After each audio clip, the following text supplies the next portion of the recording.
You are muted, Maire. Oh, sorry. So, yeah. So, hello, Rajiv. We can hear you well. Welcome. Very nice to see and hear you in the second session of ENO Green Cities. So, welcome everybody.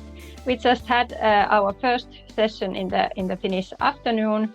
It was very great event with great presentations, very informative ones. And now we are going to enter into this second session, and we will have 10 more presentations to go through. So we have quite a marathon, but let's try to keep it and go calmly, so we can also share some thoughts and questions. We have created a Padlet for this event. If you don't have possibility to ask directly here in the event, a moment, I search it. There it is. I quickly show it to you.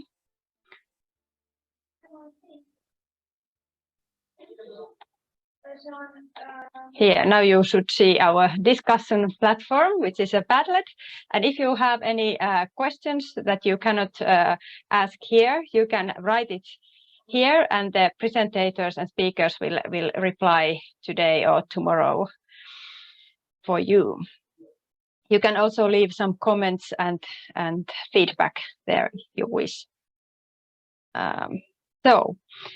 We have a quite tight schedule, so now I will give the turn to our chairman of board, Mrs Kaija Saramäki, who says welcome words to this first ENO Green Cities Network event. So please go on, Kaija.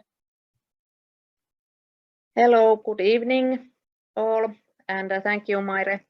I will just let's see if this actually will work, because it has had some troubles showing these slideshows. But yes, so welcome all to the second session, like Maire said, and it's very nice to see you here and hear what kind of initiatives you have in your schools and in your companies and in your municipalities and cities. I will keep it very short. But the program, you can find it on our website, and then also you can find more information about ENO from the different presentations that Maire will be giving. Just a very short recap of the Green Cities Network. It is originally, it has been formed already in 2012. It was active for some time, and then it sort of went to sleep for a little bit, and now we are relaunching it with some new ideas. And actually what we want to do is relaunch and design the whole concept with all the stakeholders together. So not only us from ENO, but together with the municipalities, with the ENO country coordinators and other stakeholders. But that is all that I had to say. So I will give the floor back to Maire so she can continue, and have a nice next two hours. Welcome. Yes, and Kaija will stay online, I believe, for the whole session, so she won't disappear anywhere, and she will be watching your presentations. So yes, maybe at this point we could, if everybody could turn on their videos, so we could actually see who we have here as an audience. Just quickly, how many? And also we can take some group photographs if all the cameras are on. Yes. That was also the idea. So please, could you, everybody, could you turn on your cameras for a while?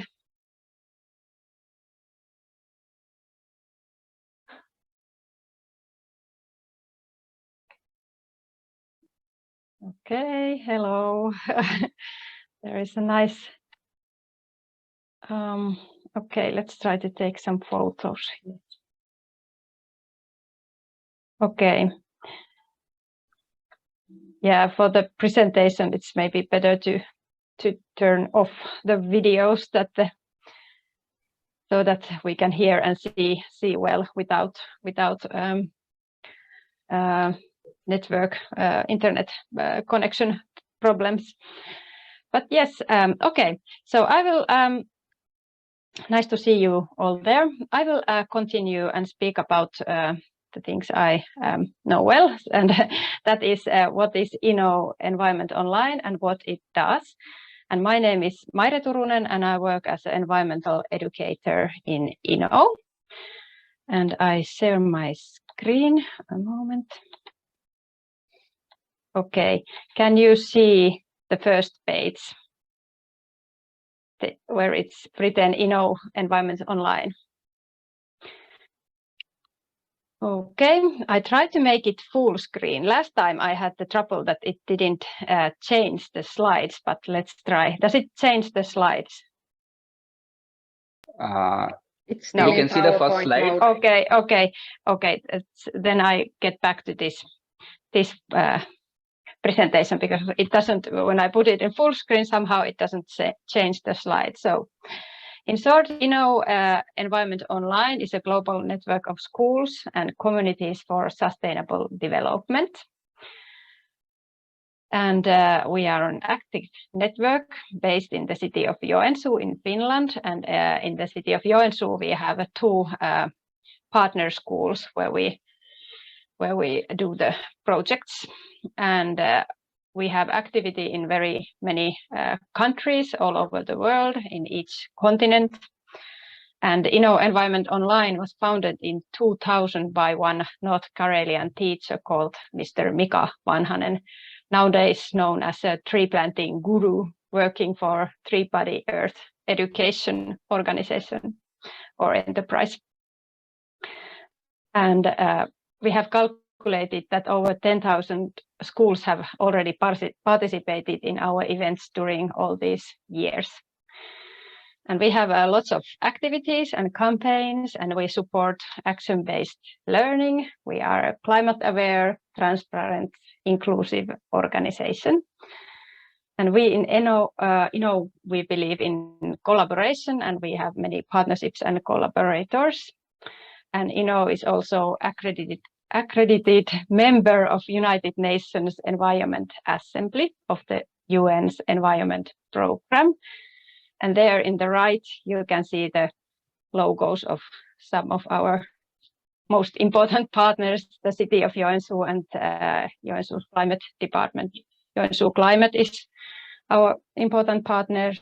And then there is Foundation of Environmental Education and Climate Action Organization, Act Now, and some others.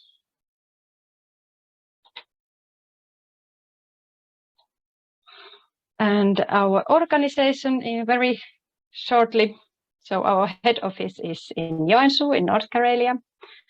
And in addition, we have approximately 60 country coordinators. And all the countries where we have coordinator are listed in our webpage. So you can visit if you want to see if in your country there is a coordinator. And the coordinators coordinate ENO activities in their own country and spread awareness of our activities. And they act as a link between ENO ministries, local administration, schools, etc. And they also translate our communication material if necessary. And they report to us, ENO, annually.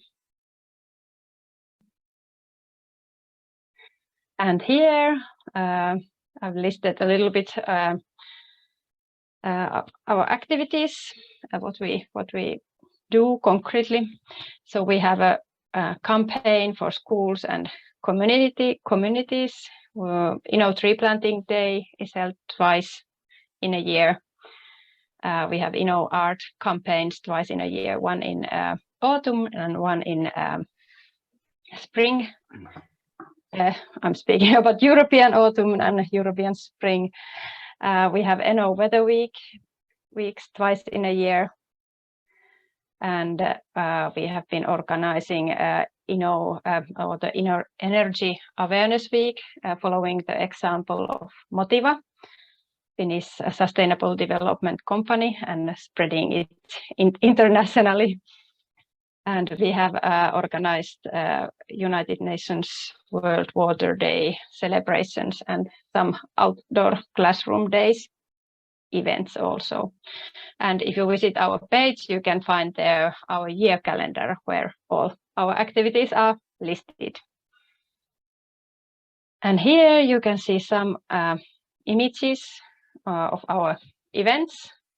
Here are pictures of tree planting days. There are students from Finland, Indonesia, and Croatia in these pictures, and some posters of our campaigns. This is the most popular international activity still. And here it is of our ENO Weather Week, and the next ENO Weather Week is approaching. It's in the end of this month and beginning of November, the week. And the idea is to observe the weather from different aspects, the temperature, air pressure, and so on. And we, as a ENO, we offer the observation forum and the international network to share and discuss the results. And the students can make nice presentations, graphic presentations, or other presentations, and they can share and present them to each others. For example, last year we organized a video meeting between 4 or 5 classes that presented their Weather Week work in English. Others.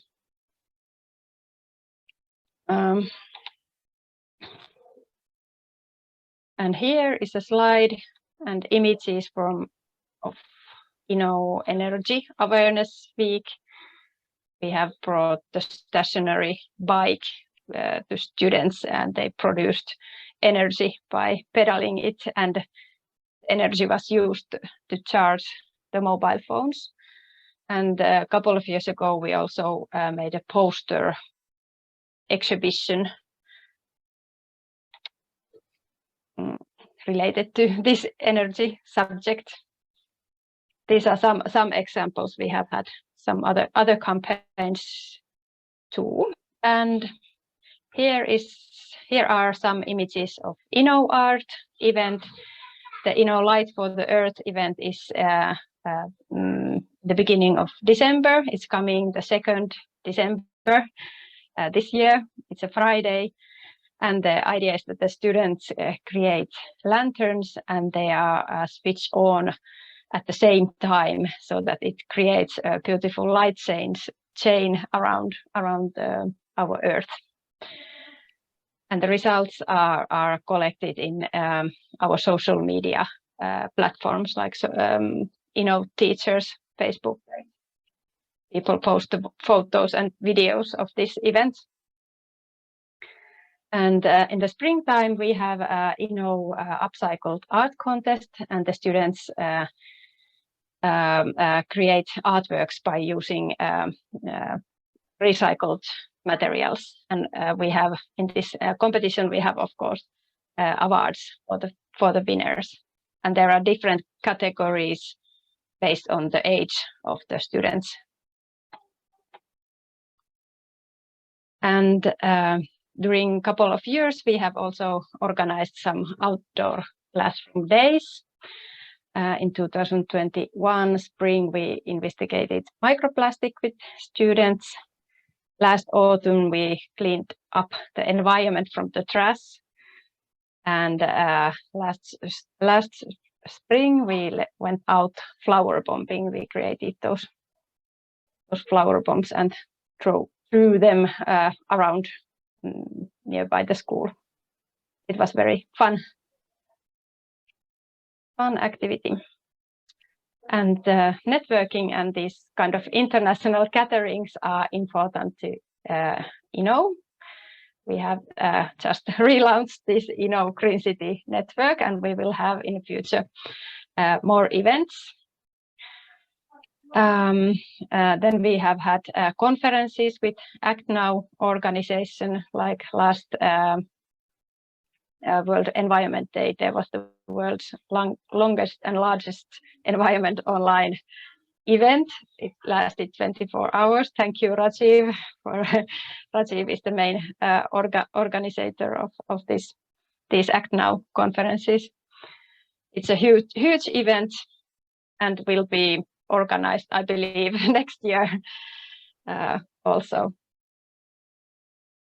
And then we have had summits for students. In 2019, we had the big World Summit of Students for Climate. It was organized partly in Helsinki, in the capital of Finland, and partly in North Karelia and Joensuu region.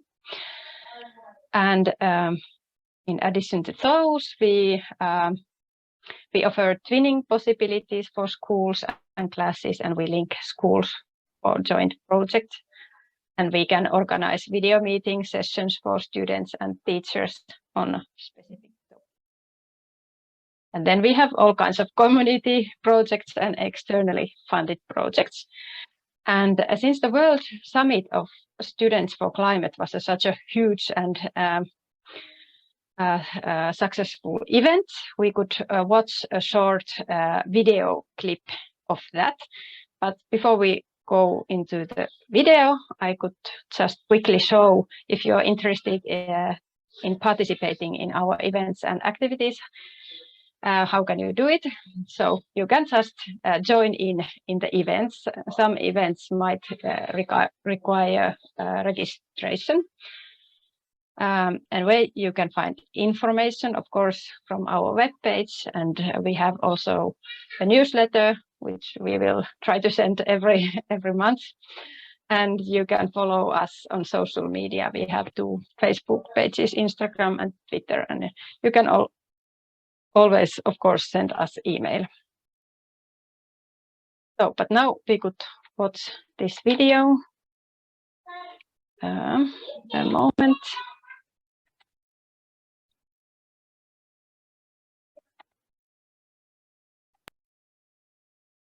Can you now see the YouTube video? Yes. Okay, I will.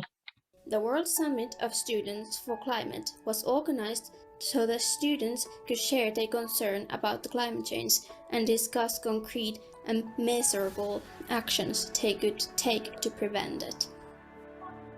135 students and 100 teachers from nearly 70 countries arrived at Helsinki-Vantaa Airport. Buses took them to Luovi Vocational College in Liperi, North Karelia, our home base and accommodation. Sorry. The journey included a visit to Lusto, the Finnish Forest Museum. Students started working in small groups. They shared a preliminary assignment, which was about the climate change in their own countries. The role of forests was also discussed. In the evening, there was local cultural presentation and buffet hosted by Municipality of Liperi. All participants visited Joensuu, where teachers had workshops and students finalized their work by choosing a secretariat to represent them and voting for the most important actions for their climate action plan. The day continued by attending at the summer opening ceremony in Laulurinne, where 6,000 school children gathered to sing and welcome the Finnish summer. The evening ended with a buffet at Nepemäki School, hosted by the city of Joensuu. A day for concrete action. We planted trees using the Finnish invention pottiputki, a planting tube. Students sent video messages to the world and enjoyed some summer outdoor activities. In the evening, there was a cultural presentations by the delegates, including dancing and the music.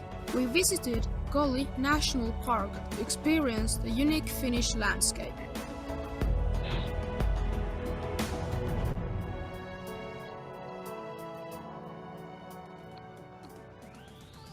day began with the Okay, thank you. I will stop here because the video continues.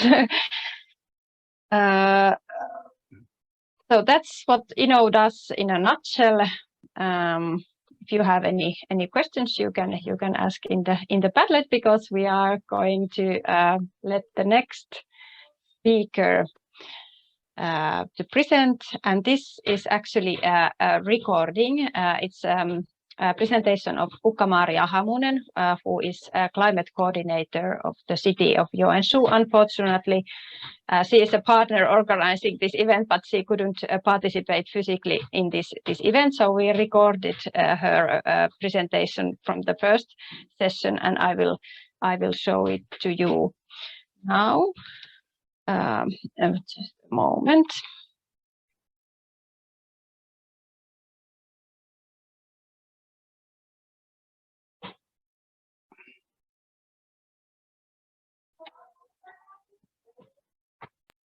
Okay, now you should see Kukka-Maaria Hamunen there on the screen, right? Yes. Okay. Climate action. I'll try to share my presentation. Please let me know if it's in the presentation mode or not. Now it's in the presentation mode. We can Yeah. see the PowerPoint slides. Nice. Okay, so today I'm here to talk about carbon neutral Joensuu 2025, about our city level climate action in Joensuu, and how we collaborate with the education sector. I'm Kukka-Maaria Hamunen, the climate coordinator of the city of Joensuu, and I'm in charge of the overall coordination of the city's climate work. So it includes, for example, monitoring and planning our climate measures, and communicating with our city departments, different stakeholders, for example, citizens and local companies. And just a few words about our climate goals.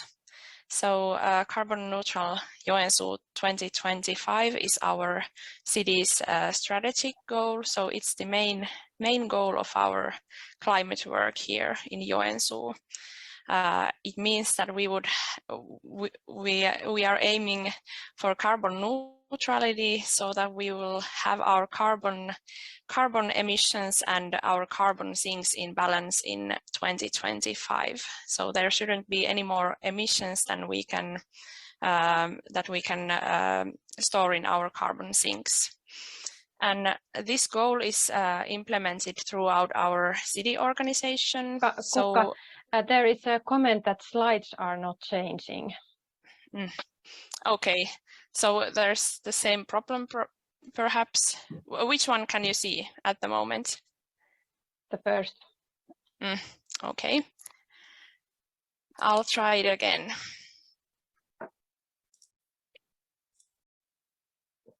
How about now? Yes, now there is our goals.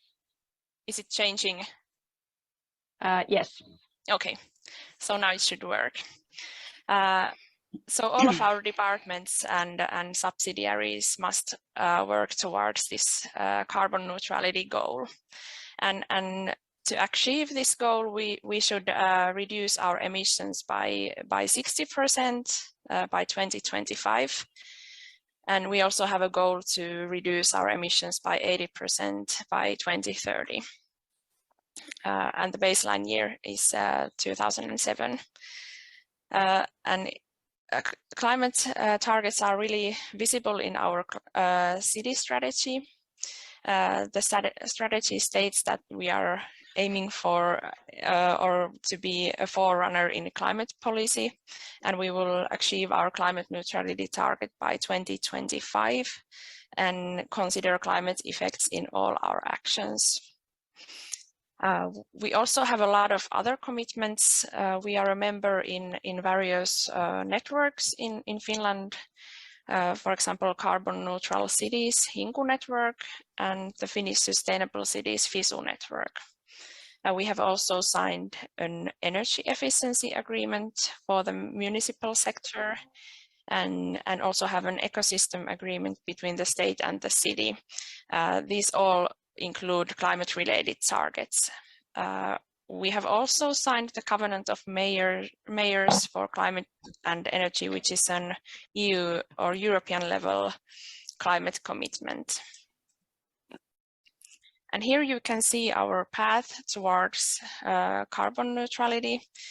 So to become carbon neutral, we want to reduce our emissions by at least by 60%. Then the rest of the emissions will be hopefully stored in our carbon sinks. But if our carbon sinks are not sufficient enough, we must compensate the rest of the emissions. And we want to do this locally by local compensation and carbon sink projects.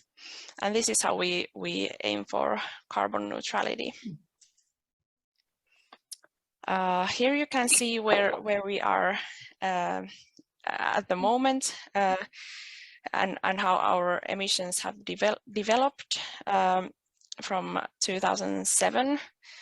So far we have been able to reduce our emissions by 36%, but the main emission sources, which are transport, district heating, industry and work machinery, these are really challenging for us still, since the city organization cannot really directly affect these, but we are cooperating with different stakeholders to promote emission reductions in these sectors.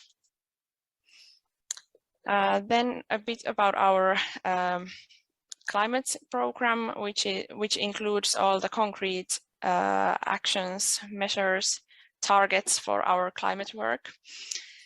So the climate program is updated every 4 years, and every time a new city council is elected. And the latest update was adopted in January. And this update was drafted in cooperation with different stakeholders.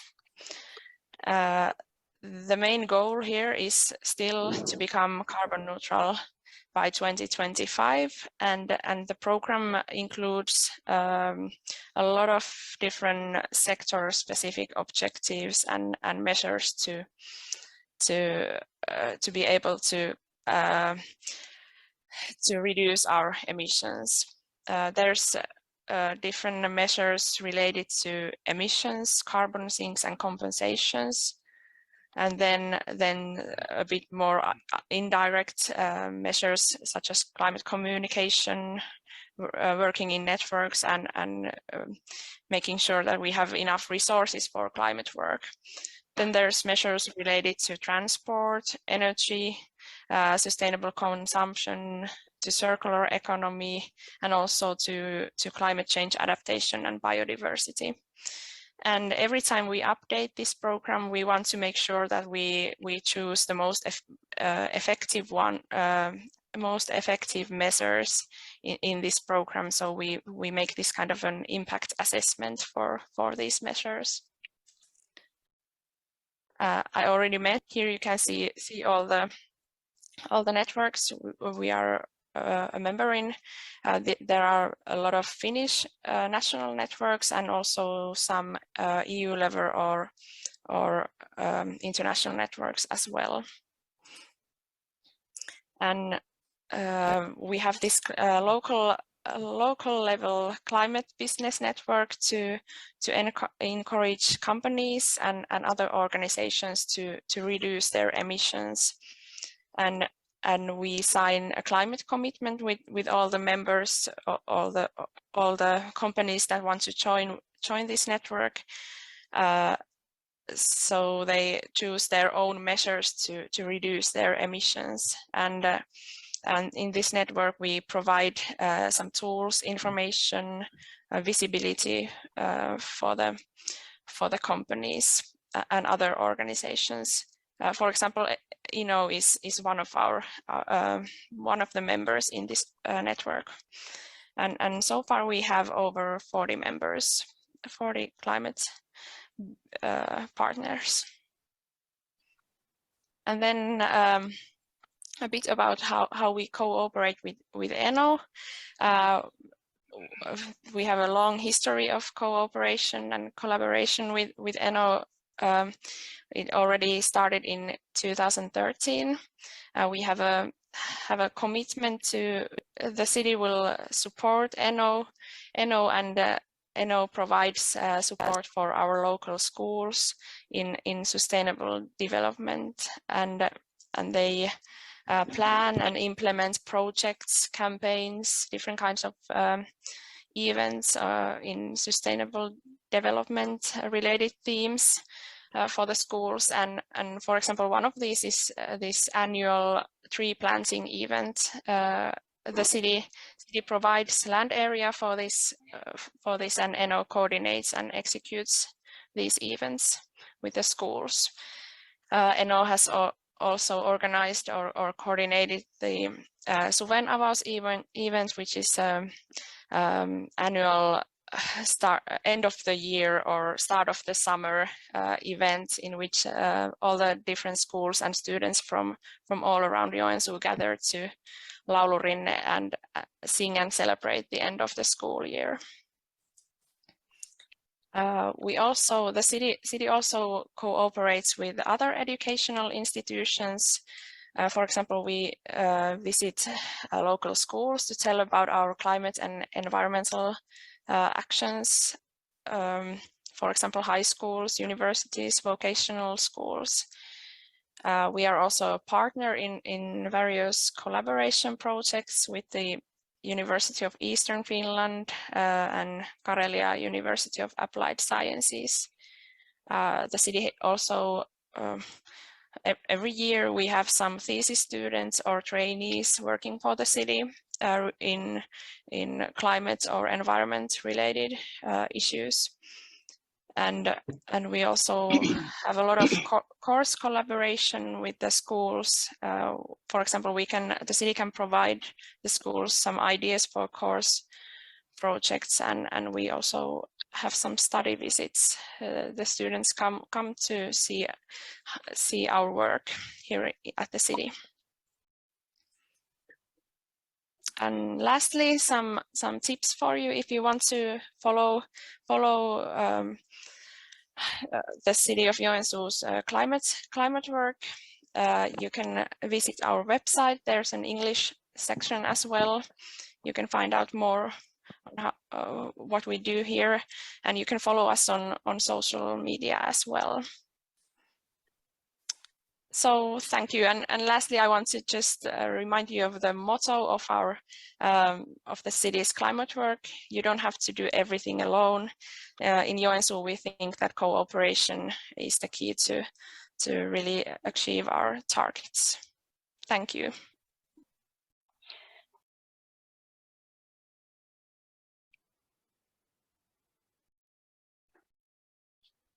You are muted, Maire. Okay, I just said thanks for Kukka, and I almost believed she was here, even though that was a recording from the first session. So that was very informative presentation about what climate department of the city of Joensuu, Climate Joensuu, does, and we are collaborating very closely what comes to what we do in schools and so on. Okay, since we have many other presentators and all the rest of the presentators are here with us live. So the next one is the first international speaker guest. We will give the turn to Ming Yao from Taiwan, and she will talk about the SDG team, about the SDG team presentation. So please. Hello, everyone. Hello. I'm so honored, to be here. So right now, I'm the teacher from Taiwan. I'm English teacher, work in a primary school. This is the first time I've been, visiting and so close to Finland. So I wondered that how many of you have been to Taiwan. So before my presentation, I would like to extend my appreciation, and also I would like to show a video to invite you to my school with my school little friend, a little bear. So if I may, so I will like to share a video. So let me just try to get it. Remember to share the sound if you have a sound. Oh, yes, yes. Okay, so do you see my screen here? Yes. Okay, so let's follow the little bear to my school. So welcome to Taipei. You see my screen here?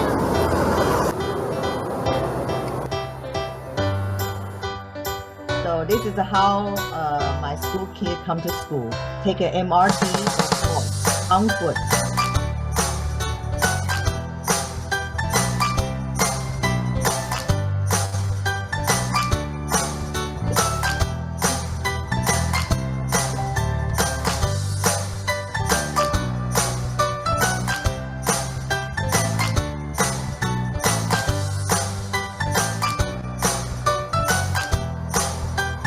Hello, little bear.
Welcome to Taiwan. This is the island of my country. My country is an island. Hope you can see.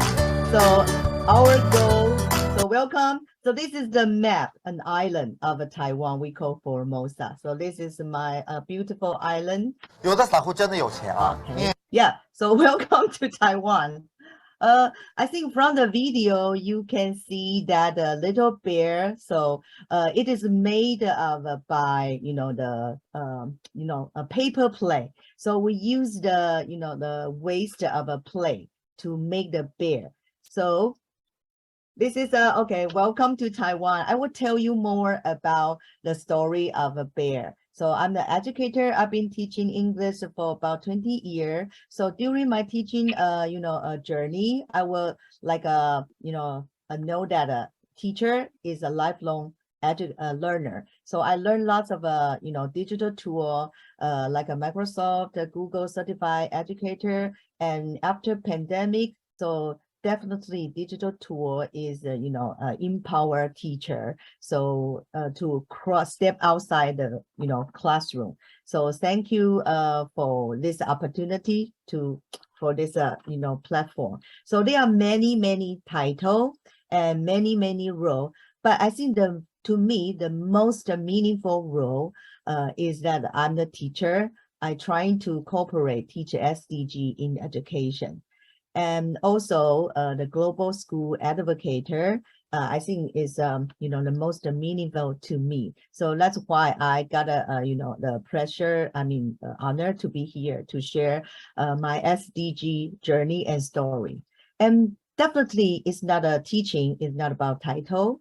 The most rewarding and proud moment when I see my student. So they send me a card with a bear, and they identify me with a heart with a bear, and this is a bear with me. And also very happy that to see my school become to use the black bear logo as our school like a mascot and also display. So most of my school, like a community, parent and student, they are aware that they need to do something for the bear. And even this car is most magnificent. My student before, when they introduce in Taiwan, they will introduce food. But right now, they will draw a little bear because they know they need to promote the awareness and conservation of this little, the creature. And my heart lives, as an educator, my heart lives when I see in my schoolyard, my students bring their, water bottle, drink water. So this is something definitely, when I reflect that, when I think about the SDG, I think this is not new for everyone here. So there are 17 goals we need to achieve by 2030. But they are so, huge picture, the world largest classes. So sometimes I just wonder that which come first, how to start. Even you just, study, research, which come first, how to start. So it is really confusing in the beginning, especially when you see the world and plastic, food waste, endangered animal, plastic in the nature. I'm just thinking about, I'm only an English teacher, I'm not a climate, environmental or biologist. So it seems that it's not, how can I help? It's not of my business.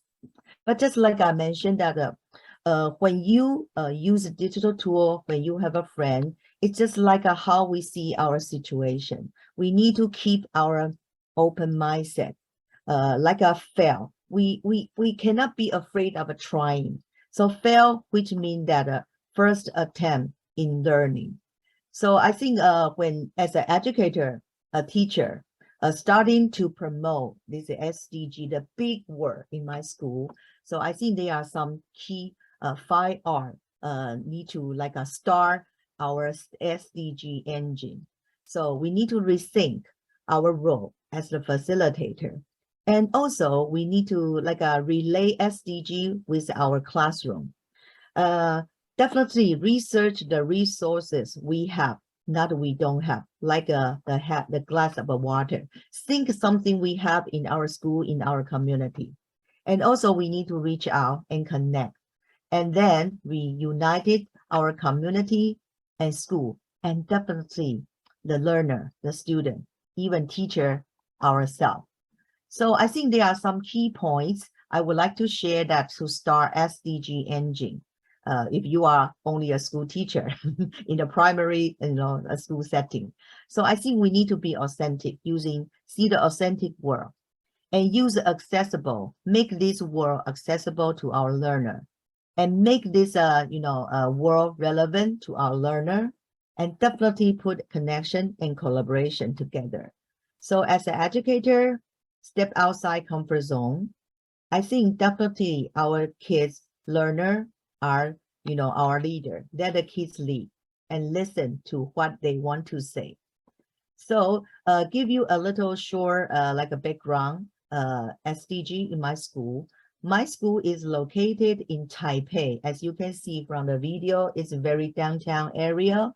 We are located in this city area and we have 5 students only, not big.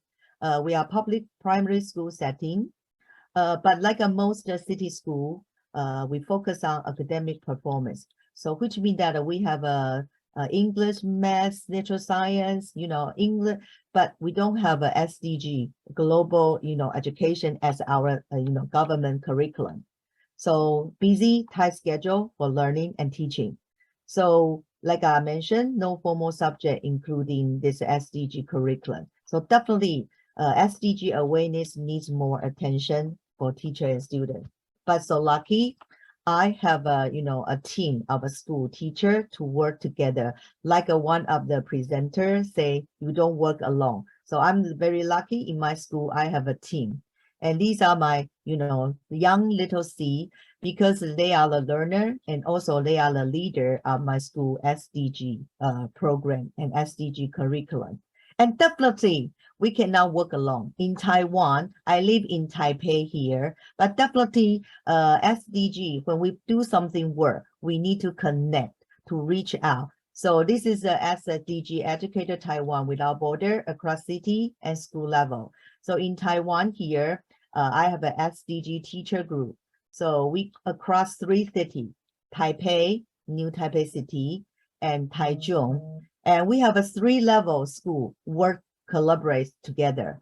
We have a primary teacher, junior school teacher, and senior level school teacher. So public and private school institution work together. So this is the teacher Ronnie, and this is the teacher Tiffany. I think some of you maybe know very well because we are SDG soulmate and we are also SDG Cry partner together. Yeah, and when I mentioned about SDG, not you need to step outside the classroom, definitely.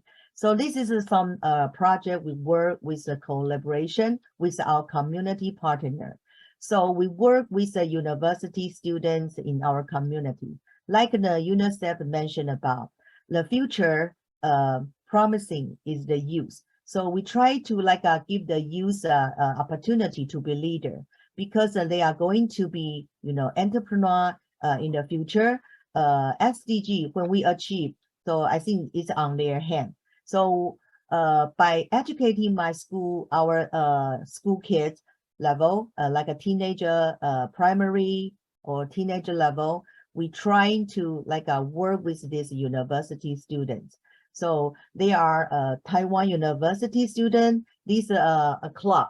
The university student try to give some solution of tea drinking plastic, waste and pollution in Taiwan.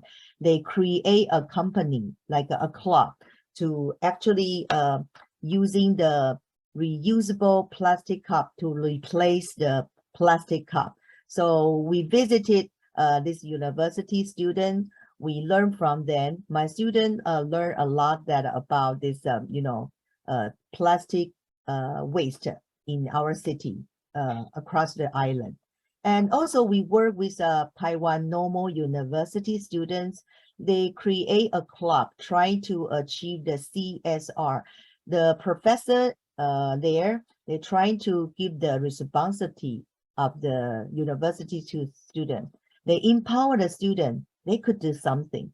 I think from this kind of a collaboration, learning from the youth, teaching the youth by the hands of the youth. My students learn a lot better, in the classroom, and better from the textbook, even better from, what I've been teaching. So this is the collaboration with the young entrepreneur in the university in my community.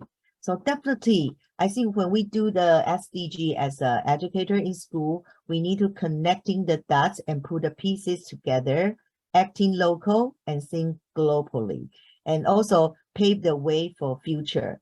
So starting connect ourselves with community and with the world. So our SDG cannot cover. I think we will say that we are still trying to, do our best to achieve all the goals. But little by little, we starting building SDG 15. And by learning SDG 15, we know we need to care about SDG 2, like food waste. And also we need to take care ourselves about well-being. And also we need to be, concerned about plastic issue, climate action, take action, and also care about life under the sea. And definitely, connecting because we are not alone. We are all the same. We share the whole planet together. So that's why from this key point, our school SDG, we have some bear lesson, and we build our garden. And also, we try to understand the river pollution. We build a kayaking, and we explore the river. And also, we work with the community. Take our students to explore the park and also build a park to understand the water history. So now I would like to start, the project A Bear for Kids. So this is something we talk about, listen to the kids. Our kids are the leader. So this is the story, the project it's a new. our students, watch a TV news. Orphan bear cub was heard and found in the tourist spot. He was only 4 months old cub. So this is a really big news for Taiwan people, because in Taiwan, the black bear live in the mountain. It's rarely seen, in the city. So this is a big new draw attention of all school nationwide. So my school kids watch the news and they really wanted to help the little bear. So our little bear, the seeds grow. So we hear their voices. They want to help, but how? So we begin to develop a bear conservation lesson in our school curriculum. So we try to collaborating with our school subject teacher, arts, natural science, and definitely we are not a wildlife animal expert. We try to reach out for wildlife animal expert resources. So that's why in that time, we try to invite and work with wild animal organization like a Taiwan Black Bear Conservation Center. So we invite this expert to come to our school to have a session with our students. So our students learn piece by piece about this secret mystery, black bear, because the news. But we know better, and we know how they are endangered in the species, because in the past they are rarely seen. So most of the people don't see out of sight, out of the problem. So actually, before this news, little cub, we don't know much about a bear, but because this bear, the news. So my student, our school, they all trying to understand what the bear, the specific feature, and they don't hibernate, and they don't sleep in the cave. They are really good climber, tree climber. So these are the facts that my students learn. And also, we also learn the most terrible stress by, with our bear species, like a poaching, devastating snare woods, also deforestation. So this is the poster my school students, draw. So you can see vividly, they know the threat of our bear. So deforestation, and also, because the snare, the wounds cause the bear lost their paw. So we also learn about the bear from Taiwan black bear, connect the dots with the world. We know there are 8 species of the bear in the world, from polar bear, American black bear, grizzly bear, panda bear, Slash bear, Andes bear, and Taiwan Asian black bear is one of the species. Some, they are really in danger. So from Taiwan black bear, my school teacher work together to teach our students to use it everywhere, like using the beautiful cuddly bear, and using their artwork to do the animal puppy show. And my students become to feel responsible and empowered. They become the bear ambassador. So they're trying to, we are invited to, introduce the bear to our government, mayor, and some my students, they really feel like this is really critical, important for them to promote the bear knowledge to my school and to my community. So these are the, you can see in my school, we are all involved in this kind of a bear conservation, promoting awareness. But like I mentioned, my school is in the city, so bear are rarely seen. So we're trying to use technology to do the enhancement of bear awareness. And so we try to bring this animal and national park to our school. So these are the species we focus on. Starting from the bear, we also learn a bit about our wild animal, like a leopard cat, cloudy leopard, and butterfly, a tree frog, and also the special bluebird, magpie, and also the river salmon, cherry salmon. So like I mentioned, we try to promote this awareness of a bear. So we use this design technology to enhance the awareness. So this is we call fighting for motion application. So we create this application to, you know, expand, share this bear knowledge. Our teacher, we create some game, and this is the video, fighting video. So maybe I can show you a little bit. All right. Hi, I'm a Formosan black bear. This is my paw print. I live in the mountains of Taiwan. I am endangered. This is a recording from my teacher, and this is the fighting for motion. So I mean, let me show you what is it.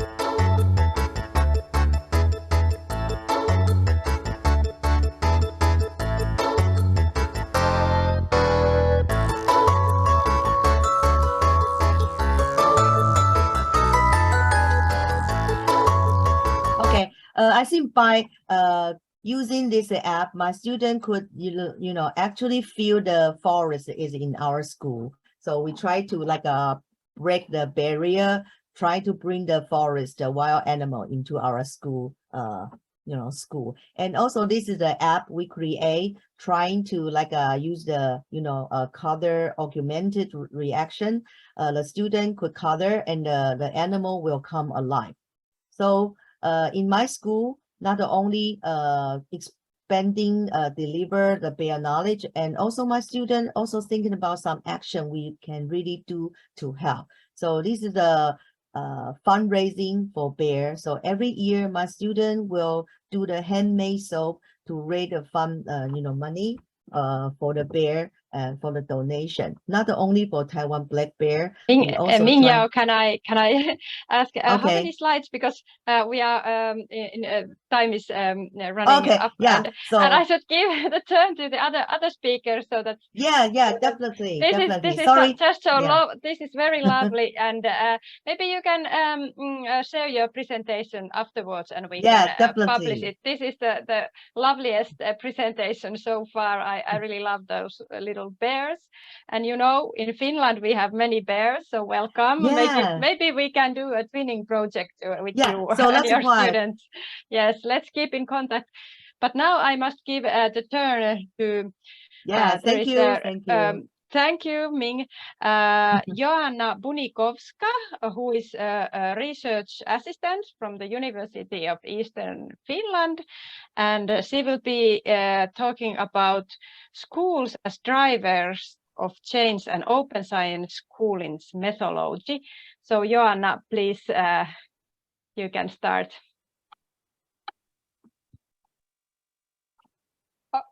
Good evening. Can you see my screen? Yes, very well. Okay, great, fantastic. So I will just maybe. Now I'm Lexi. Sorry, my dog is trying to assist me here.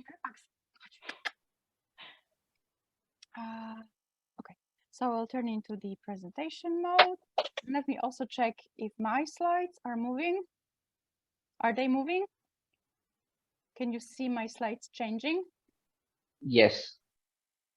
Okay, so fantastic. So thank you, Maire, for introducing me. My name is Joanna and I work at the University of Eastern Finland. I do my PhD research here, I teach, and I am research assistant in Erasmus Plus projects that are exploring the methodology of open science schooling from different perspectives. So each project is devoted to actually understand the methodology of open science schooling a little bit better. And today I'm gonna talk about one of those projects. It's called Schools as Drivers of Change. So my focus in the presentation is to show you how the methodology of open science schooling is fostering students' academic interests and also encouraging them to be more responsible citizens.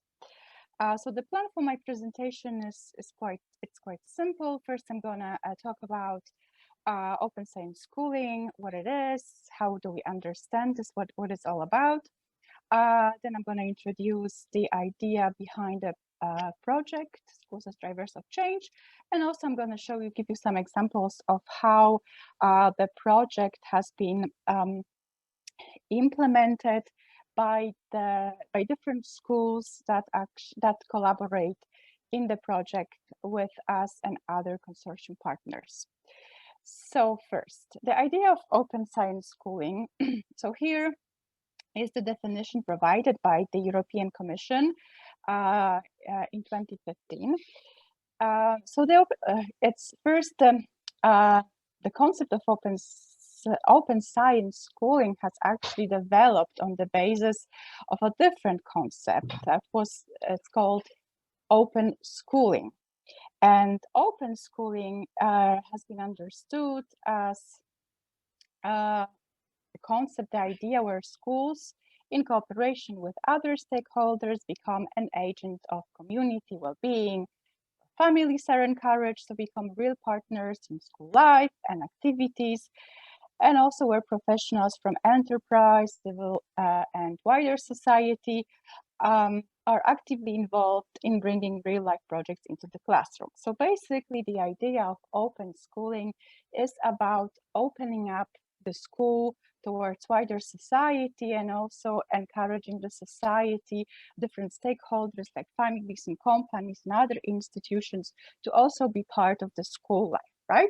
The problem with this definition, however, was that it was basically the definition of some sort of theory, abstract, an idea, a desire of how education should look like within the European Union. We're talking about the idea of the European Commission for how the educational systems in the European Union should actually function.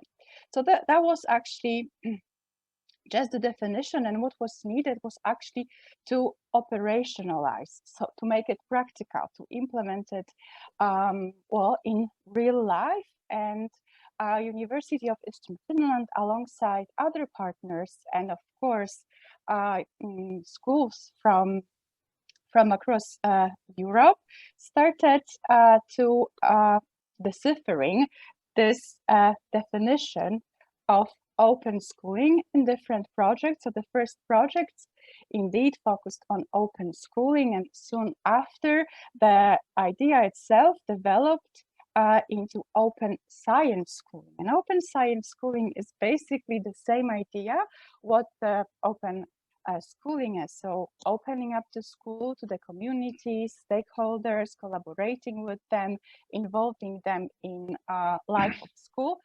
But what was new was the focus on science. So open science schooling was actually to find the real science in collaboration with community stakeholders. And the real science means that the students would actually try to identify science and look for science in their daily life. So see science behind some daily processes they are involved every day, and while observing the society and the world in general.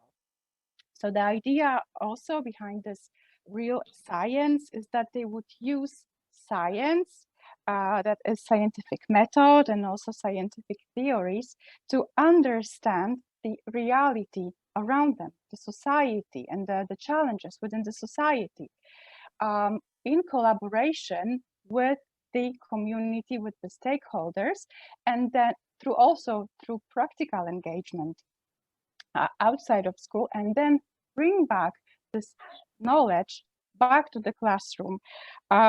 This way, students would actually understand better how science is actually applied in real life, that it is not only just a theoretical abstract idea.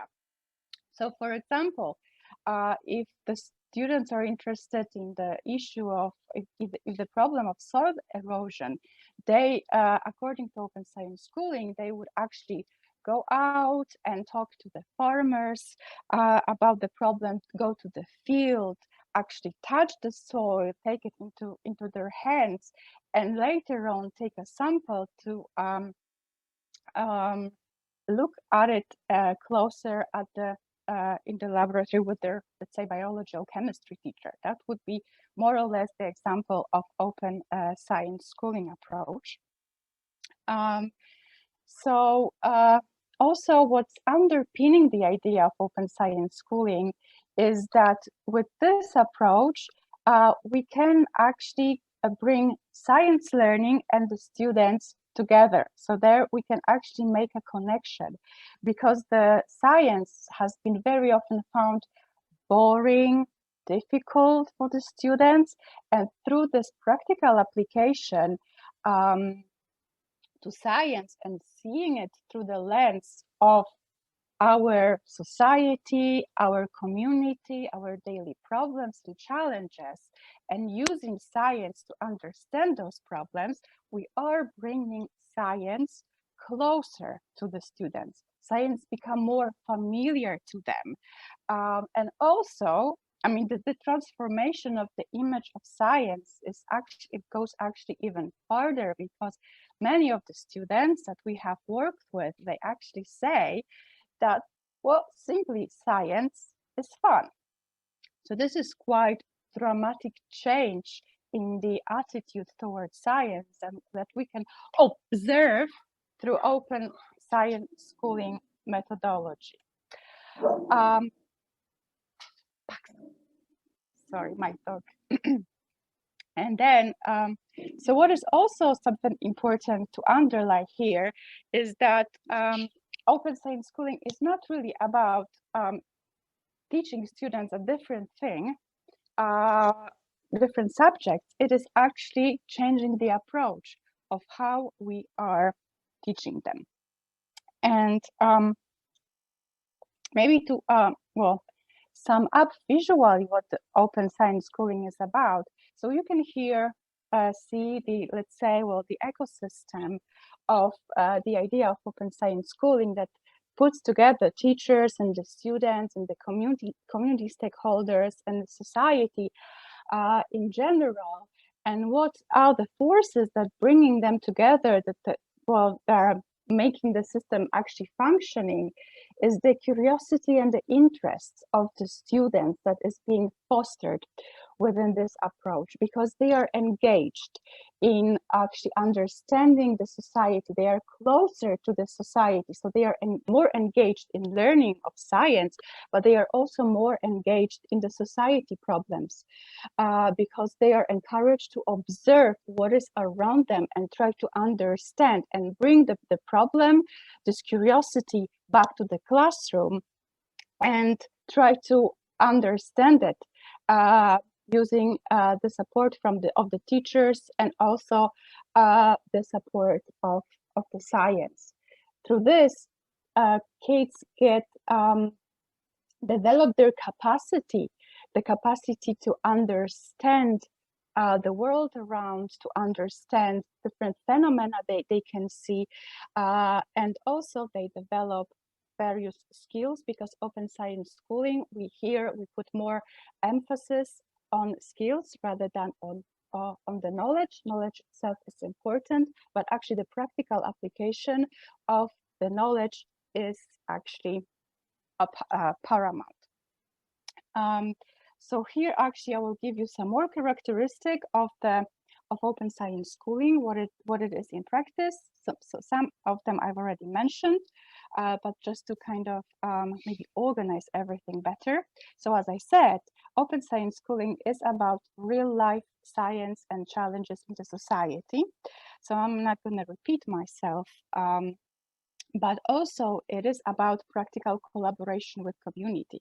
So students actually leave school to learn out of school, and this promotes this idea and understanding that learning does not happen only at school. So learning, you can actually learn anywhere and everywhere.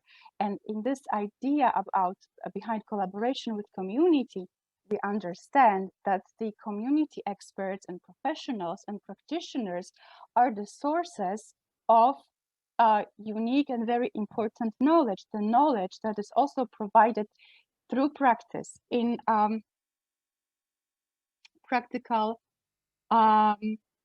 in a practical manner.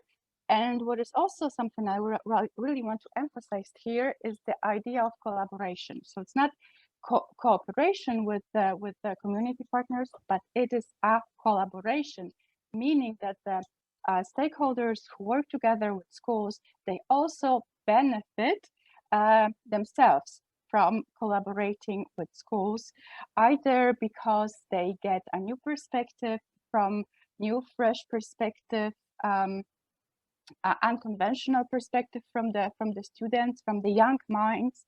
Also, they can develop their corporate social corporate responsibility profile by cooperating with the students and with the school. So there is win-win situation in the collaboration with the schools, between the schools and the stakeholders. Another aspect to emphasize here is that, well, open science schooling is about applying a variety of practice-oriented learning styles. So the practice orientation is something I already mentioned, but also making it various. So it's not boring, but it also appeals to the needs of different students and their different temperaments, different styles of learning and understanding in different cases. And also, actually, a quite key concept, open science schooling is student-centered. So students, we say students are the protagonists within this methodology, which means that what they learn is what they are interested in, what they are puzzled about, what they really want to understand, what they really need to understand. So this is what drives the learning of the students. So their own curiosity and the interest they bring to the school and bring to the teacher, while the teacher takes the backseat here, intervenes whenever it's necessary. It's rather, as Ming said, a facilitator of the learning process rather than the authoritative figure that, well, knows everything and needs to be just, listen passively by the students. So students are active participants in the process, and they learn through what we call immersive science mission. So when they have those ideas and the needs, they want to, well, they're curious about something, they bring it to school, and based on what they really want to learn, they develop what we call science missions. So this mission is a set of different activities that its objective is to understand whatever the issue is whatever the issue at hand. If there is any challenge, if there is any problem, how can we understand it better? Who should we talk to? Who should we invite? Where should we go? What can we do? What would be the solution? So they really they design. Joanna, I'm so sorry, I need to interrupt, but the time is running up, and now I must ask. Oh. We have still five speakers, and we should finish approximately 9 p.m. Finnish time. So But you have sent us this presentation, and I will share it with the participants later on. And if you have any questions to Joanna, please ask them in the Padlet. But I really need to give the turn to the next speaker. We are running late with the program, so that everybody can have the chance to speak. And the next one is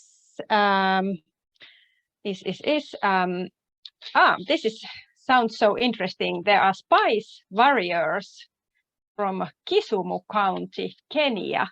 Are you there with us? You can start your presentation. And for the rest of the speakers, I need to ask a little bit hurrying up, and it's 10 minutes maximum that we cannot exceed, so that everybody has the chance to say a few words about the presentation. So please, Kenya, Kisumu Spice Warriors. Thank you, Maria. Okay, can you share my presentation, please? Yes, of course, a moment.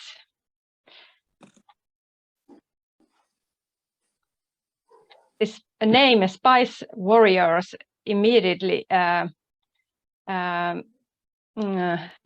evoked interest. Oops, wrong presentation, right, yes. A moment. Oh, where is it? There, goes there. Yes, a moment. There, okay. Maybe if I ask 7 minutes for the rest, but go on. Okay, I'm Moses Owino from Kenya in East Africa. I'm a chapter coordinator for Spice Warriors Kenya. Spice Warriors is an environmental movement of young people with a biased goal on environmental matters. Okay, I'm representing the movement in Kisumu City. Kisumu City is one of the port city on Lake Victoria, the largest freshwater lake in Africa. Okay, we work with the Spice Warriors kids as part of the movement. Okay, we saw the need of incorporating the children because we saw that child-centered approach to climate change adaptation will help to gear efforts towards fighting climate change. Education, we know that can encourage people to change their attitude and behavior. More so here in Africa, especially in my community, many people are not aware of the impact of climate change, especially where I'm coming from in the village. So we are trying to use many kids we are recruiting many kids to help us be change makers within the community, because with the children, we know they can steer these goals and also the program to help us to reach the goal to enable us to bring more change to the community. Okay, you can scroll it down. Yes.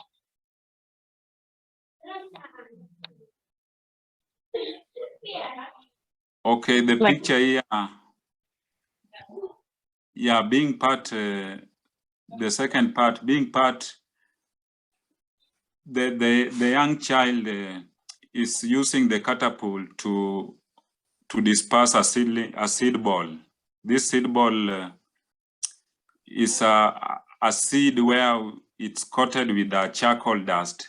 So it's using the catapult to disperse it where it can't reach, because we believe that we have to do anything necessary for us to fight back the effect of climate change. Okay, the third picture in the second part is the children trying to practice sustainable agriculture, because here in Africa we believe we depend so much on rain-fed agriculture, so we have to make it sustainable. So they are planting fruit seedling along the vegetable seedlings, the vegetable garden, so that we are able to live sustainable. Okay, the third part, please. Okay, this an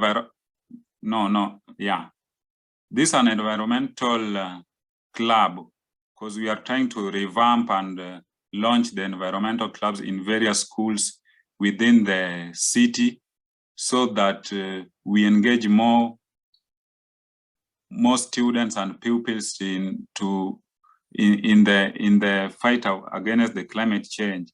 Because as I said earlier, we are trying to engage more children so that they can help us to steer these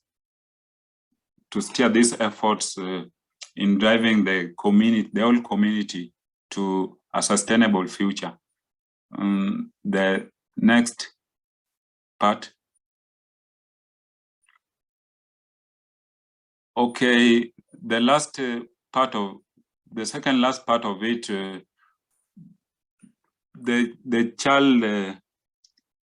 children are trying to, it's a tree planting activity day, where we are trying to use the children and also impact them with the knowledge of conservation.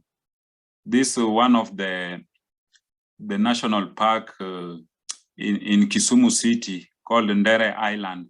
So we are trying to engage the pupils in planting the trees, so that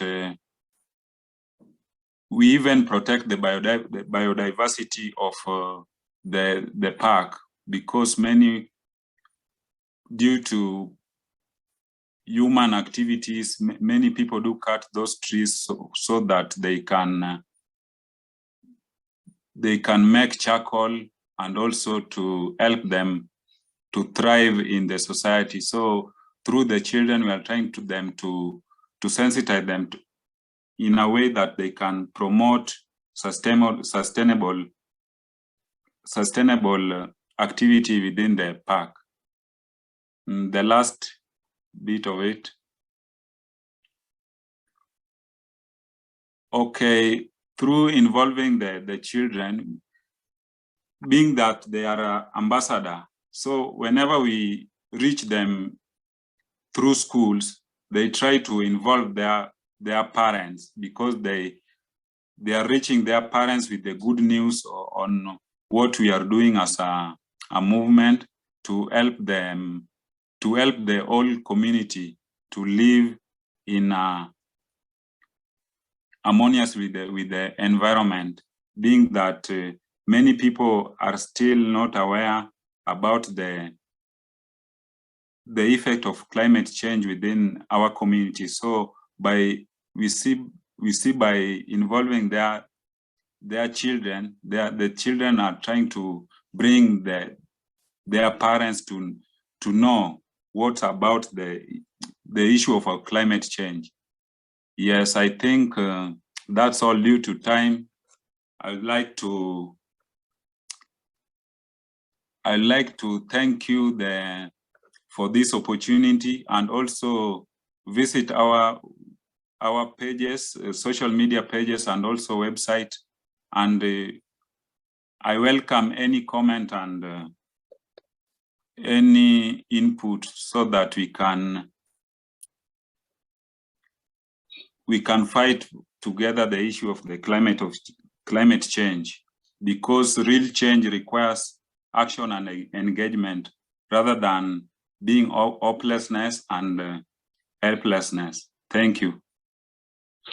Thank you very much, Moses. This was very good insight in your community and the things you do with environment. Every act matters. Yes, very important work. And please, if you have any, we don't have, I hoped we could have time to discuss and ask questions directly, but we have to move on and forward. So if you have any questions, comments, feedback to Moses and the Spice Warriors, please put them in the Padlet. The link to the Padlet should be in the chat box.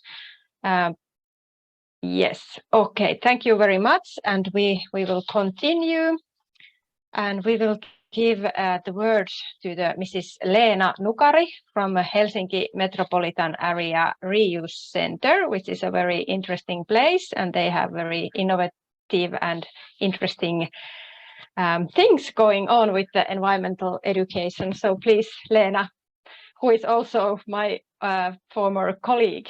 I worked there before entering to ENO Environment Online. So happy to see you, Leena.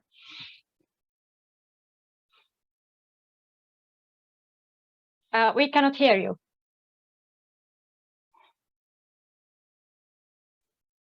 Can you hear me now? Yes. Yeah, yes.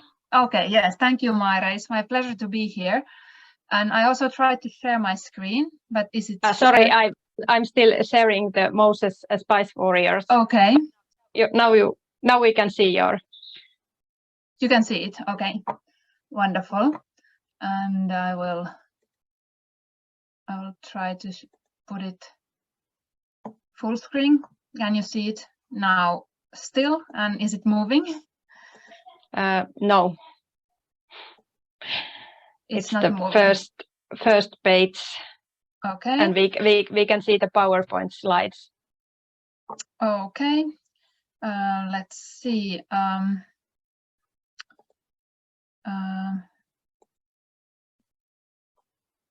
What about now? It's not moving. I suggest you to share this, change the slides directly from the PowerPoint, because there has been problems with this if you make it full screen, that it doesn't change the slides. It was in the first session also. I don't know why is it, but. So maybe we will continue like this then, if you can see yes, slides. Yes. So because no. Yes. Well. So thank you for all the other speakers. Also, it has been very interesting to hear about your subjects also. And my name is Leena, like Maire already told, and I work in Helsinki Metropolitan Area Reuse Center in Finland. And I'm responsible for our environmental education services. And today I will tell you about how we use actually our shops as learning environment. So yes, and about our company. So we are actually a non-profit company that is owned by the local cities and also the local environmental agency and some NGOs. And we work to enable sustainable lifestyle and to save natural resources. So that is the goal of our work. And why our work is needed is actually that Finns consume so much natural resources. So an average Finn consumes about 40,000 kilograms of natural resources a year. And the sustainable amount would be something like a fifth of this amount. So we work to inspire our customers to aim to this lifestyle of one planet. So how we do it is that we have at the moment 12 stores that sell reused goods in the Helsinki region, and also one online store. So all the goods we sell, we get as donations from people that live in the area. And then we try to find the best possible solutions to find use for these items. So the basic idea is that the donations should be in good shape, and so that we could sell them as they are. But bicycles and electronics we can repair, and we also upcycle furniture and textiles, so that some nice textiles we can then do new things out of these recycled materials, even if they are not usable as they are. So every year about 5 million items find new owners through our work, and maybe a third of these are given for free. So only, like, most of it is sold, but also the ones that are not sellable, we prefer to give them for free for people, so that they would anyways find a good use. And in case it's not possible to even sell or give for free, then we of course try to recycle everything as materials. But well, anyways, we managed to find reuse for many items, and we also calculate the natural resources savings from these items. So actually, if you come to our stores and you buy something, in the receipt it's written something like this. If I translate it, that by buying reused, you saved this amount of natural resources. So for every product categories, we have these estimations about how much it would use the natural resources if you produce that product, and then we calculate that the same amount you save if you don't buy it as a new product but a reused product. So for example, a television, if you buy a television from our store, you actually save about 1,500 kilograms of natural resources. So like this, after 1 year, as we have sold about 5 million items, it's quite many natural resources we save in total. So besides having these stores where we sell products, we also have our environmental schools, and every year we meet about 30,000 pupils in lessons and different kind of workshops. So our environmental school has like services for schools. We give lessons and also produce teaching materials and trainings for the teachers and educators. So for example, the Helsinki Region Environmental Services is our very long cooperation partner, and they sponsor the visits to the schools that we do. Besides going to the school, we also invite groups to visit us. So before telling about those visits, I mentioned a couple of things about the Finnish curriculums. So actually the environmental education is considered very important in the schools and early childhood curriculums in Finland. And well, the SDGs are there mentioned in the curriculums, and they have their important roles. And also our environmental school tries to support the schools in their work to do this environmental education.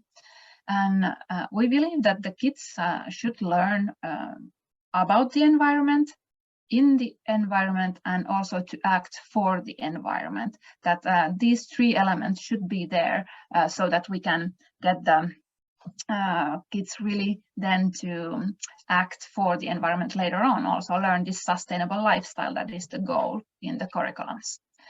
So during our visits in the stores, actually, you have all these 3 elements. So even though you wouldn't think that visiting a store would be like environmental education and having all the required elements there, but actually, while visiting the reuse center, the groups they can learn about the circular economy, different topics we have there. Then they actually can see how the circular economy works in the real life. They really can see what we do there in our store and backstage to make the items circulate. And then they also learn what they can do themselves to save the natural resources. So all this they can learn just visiting our stores. So in our stores, we have these different kind of programs.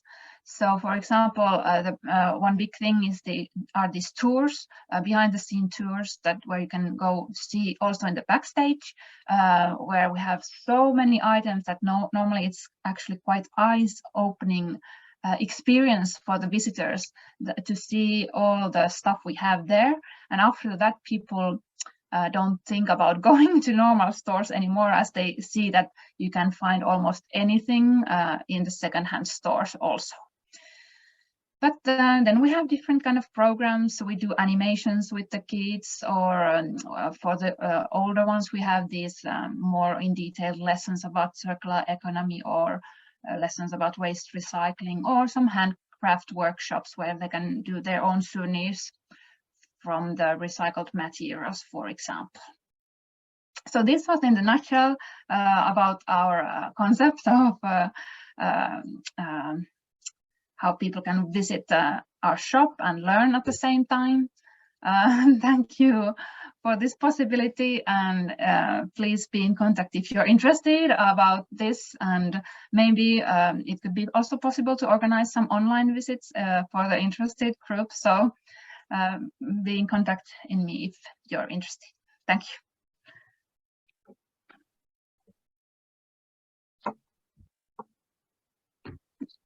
Now we can't hear you, Maire. Yes. Yes, I just said thank you for this interesting presentation, and I said that please visit, if you visit the Helsinki region metropolitan area, visit these shops. They are very interesting places, very creative stuff there working. So we have still 3 speakers, and the first is Vedrana Sarek from Croatia. Please welcome. And I need to ask you a little bit hurry up with the presentation, because the 2 last ones are from City Hall of Salvador, Brazil, and they will have a translator, so they will need they will need a little bit more time because the translator will translate. So please, Vedrana, go on.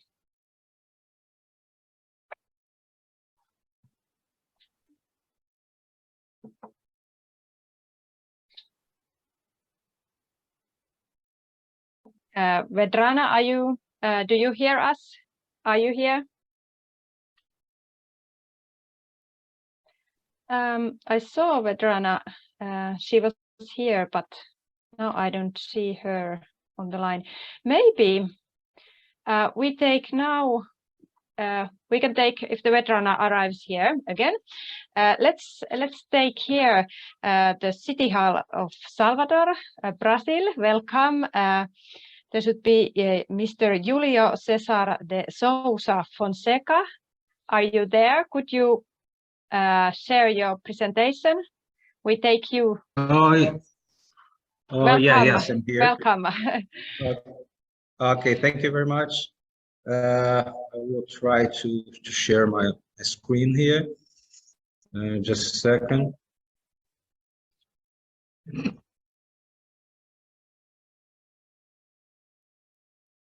It's okay for everyone? Yes, we can see. Yes. Okay, just a second.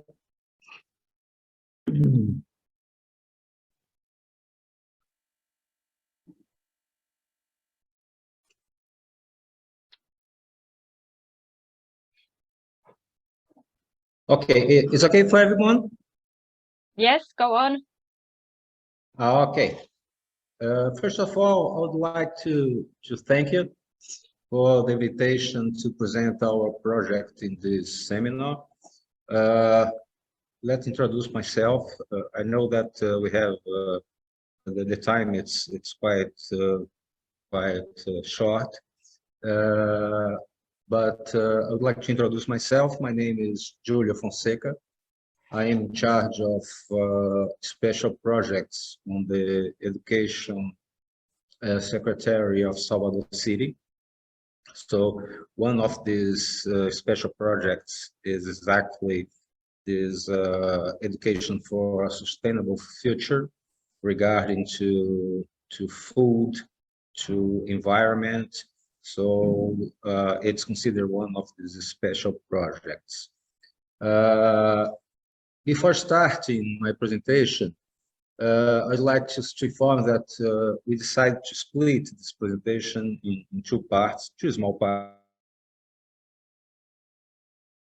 One regarding to the introduction of the project itself, with initial action plans and initial training and qualifying people.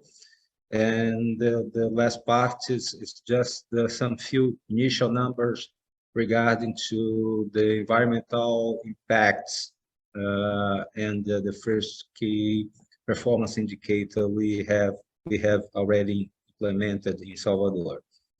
Okay.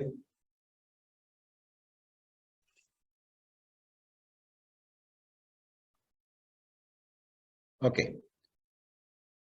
I would like to give some big numbers of we are in Salvador. Salvador School Network. We have approximately 428 schools in our city.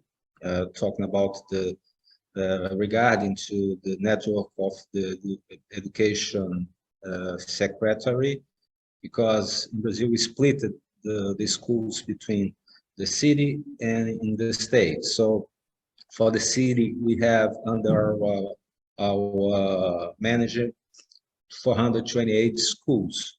Okay, we have approximately 143,000 students in our network, and also 8,000. Yes. Your screen is frozen. Yeah. Sorry. Your screen, yeah, is frozen. The screen. It's the first slide there. Yes, now Still it's the first slide. Now it's okay. the second. Okay. Okay. So as I was saying, there is some big numbers about our secretary and the city. We have more than 400 schools under our administration, more than 140,000 students, and more than 8,000 teachers and educational coordinators. Okay, so this is just to give you a wide picture about how big is our challenge here in Salvador. Salvador, it's a big city with more than, I believe, more than 4 million people living in Salvador City. So the challenge are proportional to the size of our city. Okay. Well,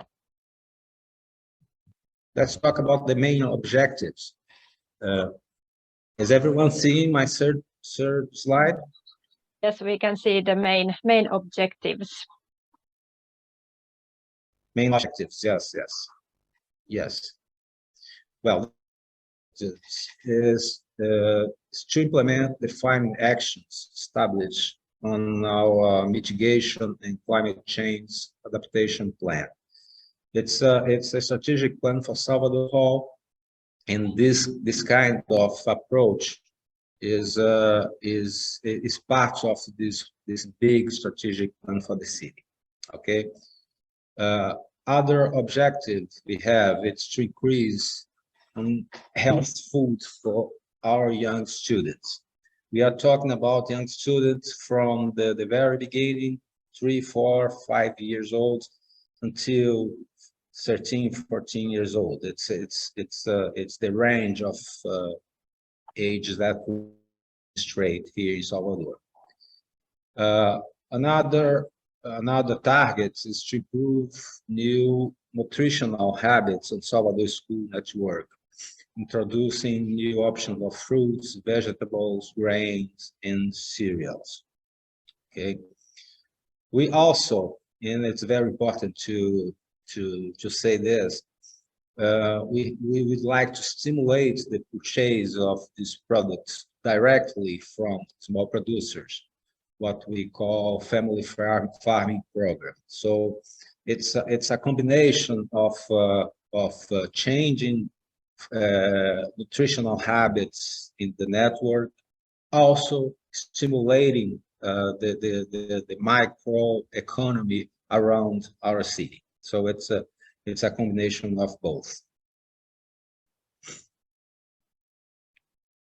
This is a chronology of our beginning, because it's necessary to say that we started this project 6 months ago. So it's we are moving step by step according to the timetable that we defined.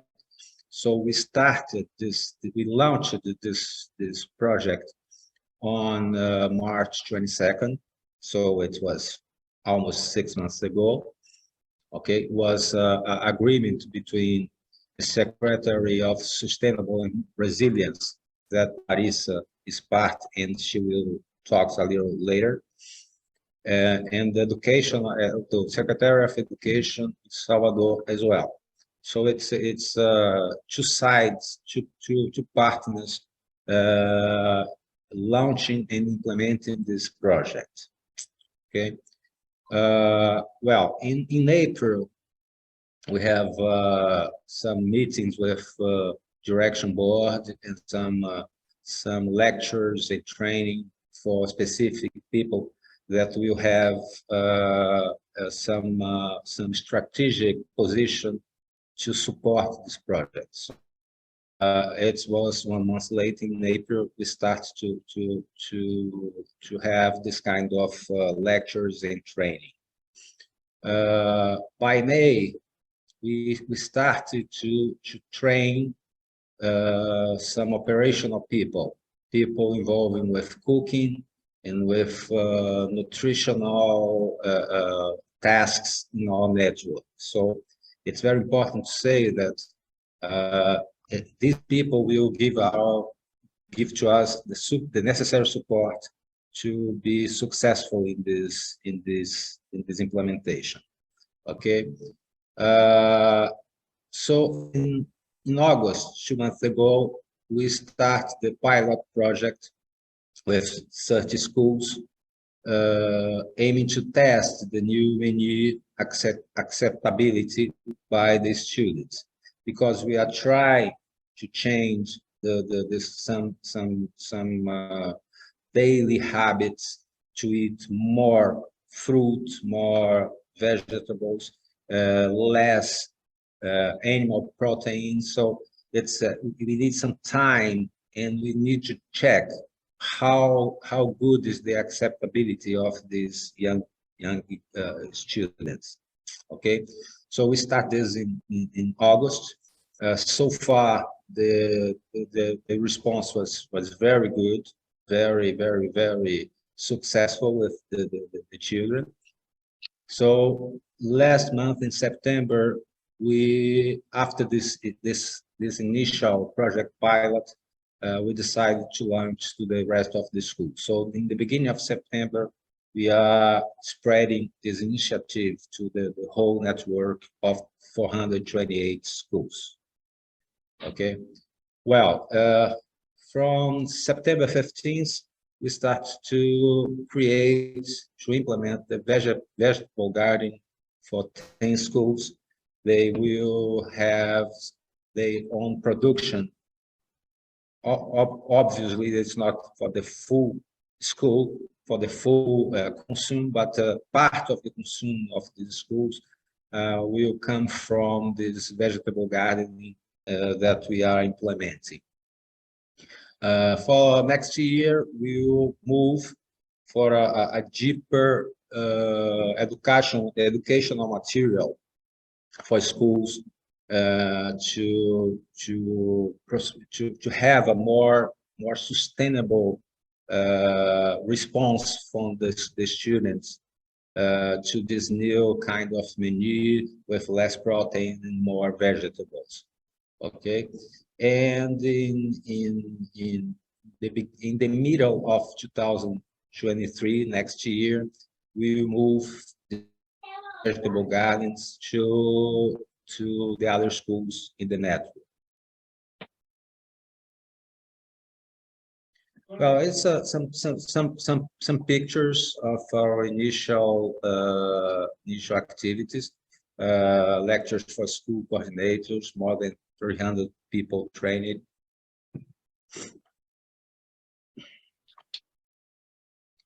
The nutritional staff as well. We have some specific qualification for them, and more than 300 nutritional staff has already been qualified, trained and qualified for this implementation. We have some initial results achieved from the first 3 months. Reduction of 36 tons of animal proteins. Projection for the 12 months to come, it's more than 500 tons of reductions. We are talking about red meats, not fish, not chicken, but specific with red meat.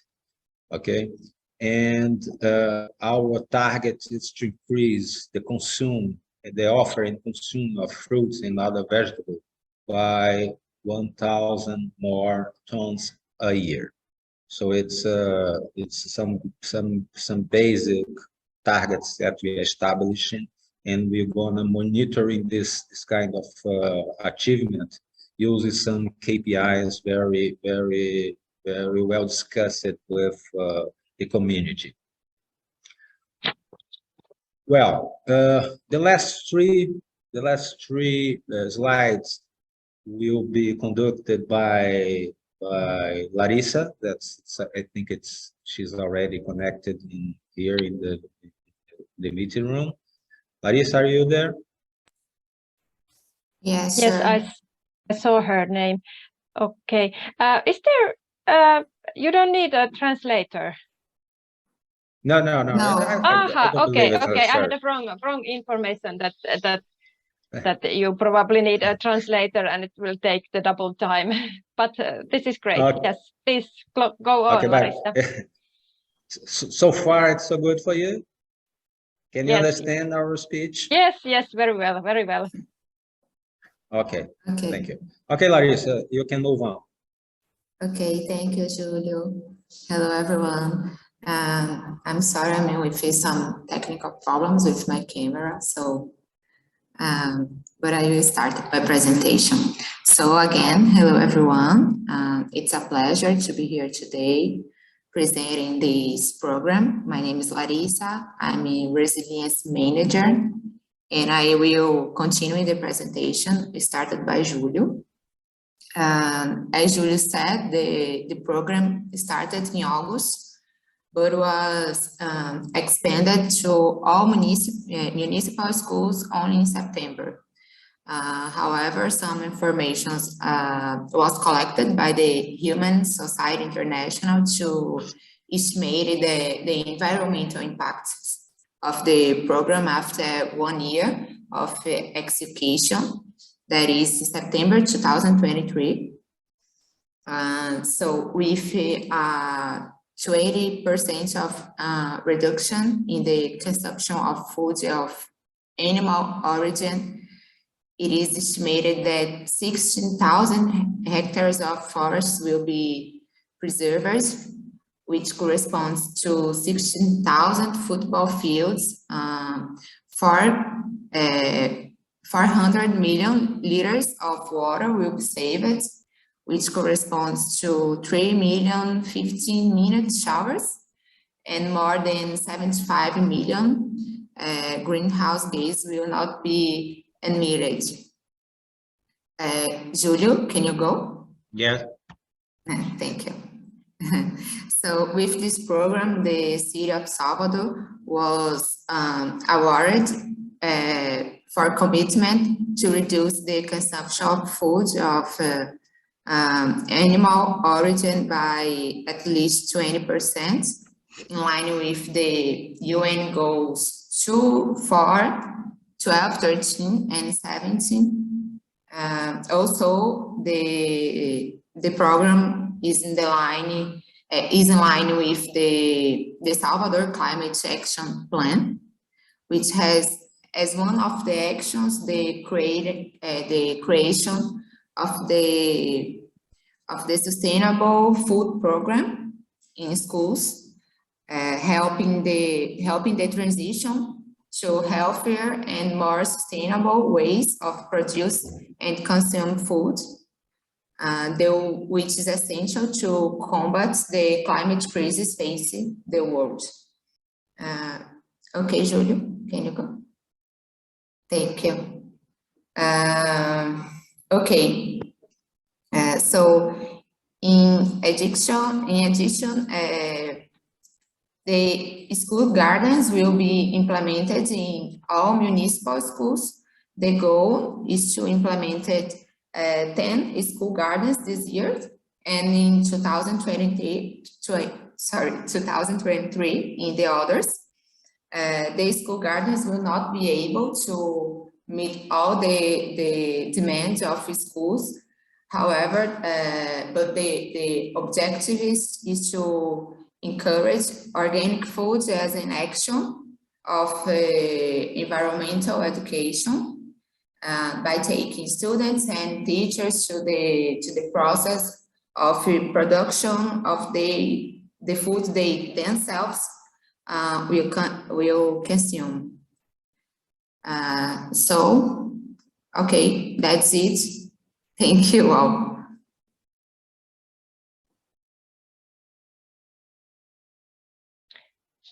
Thank you very much, Larissa and Julio Cesar Fonseca, of your presentation. Very comprehensive insights into this food project you have there, and it's very nice to see such a structured program that is giving results already. Really great. Okay, thank you. Thank you very much. I would like to in the first session we had from the municipality of Jokioinen from Finland. There was a speaker who had a similar kind of project related to food, and when I publish all these presentations for the participants, I recommend for you to go to look that. Maybe you find some inspirational things from there. They had also these kinds of organic. Thank you very much. So thank you. I would like to see if Vedrana is here with us, or something mysterious has happened. She was there. I saw her picture in the video. She had a beautiful background, and now she's disappeared. But that's the life. Okay, so maybe the time is we have 1 minute left, and maybe at the end it would be really nice if we all turn on our camera so we can see each others and say hello and goodbye and thanks. It has been a really nice experience to host these 2 sessions and to see all these interesting comprehensive presentations. I'm so much more informed about environmental issues and had new inspiration.